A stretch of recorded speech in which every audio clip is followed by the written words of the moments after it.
Uno scontro violentissimo, frontale, che poteva avere conseguenze ben più tragiche, quello che ha mandato in tilt la strada regionale feltrina tra Pederobba e Alano di Piave. È circa mezzogiorno quando due auto entrano in collisione, esplodono gli airbag, le carrozzerie si accartocciano su se stesse, immediato l'allarme, dal Cafoncello parte l'elicottero del SUEM 118, un'ambulanza da Valdobbiadene, automedica da Montebelluna, arrivano i vigili del fuoco, i carabinieri delle stazioni locali, ad avere la peggio, un cinquantenne trevigiano soccorso in codice rosso. Le sue condizioni sono migliorate nel corso del pomeriggio, ferito anche l'altro conducente, paralizzata per quasi 2 ore la viabilità al confine tra le province di Treviso e Belluno. Sono qui da 1 ora e mezzo e ancora non si muove nulla perché evidentemente è così talmente grave che non riusciamo ad andare avanti, tutto qua. La Feltrina resta un nodo nero.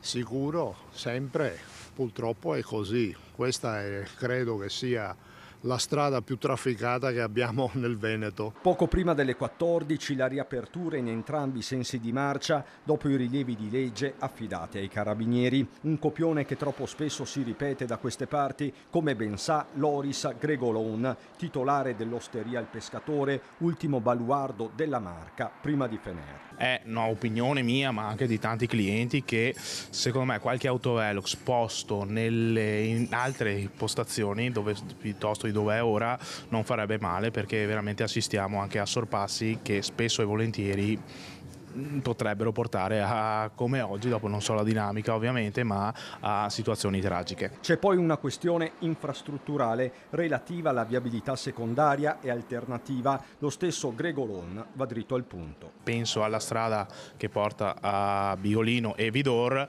lì è sì una strada alternativa ma presenta, penso, anche quella le sue criticità. Penso al ponte di Vidor stesso, che parlano da una vita che debbano rifarlo, comunque farne uno nuovo, probabilmente sarebbe ora, anche perché quando si intasa il traffico in Feltrina è un disagio e non c'è maniera di scendere e soprattutto di andare verso Feltre e Belluno.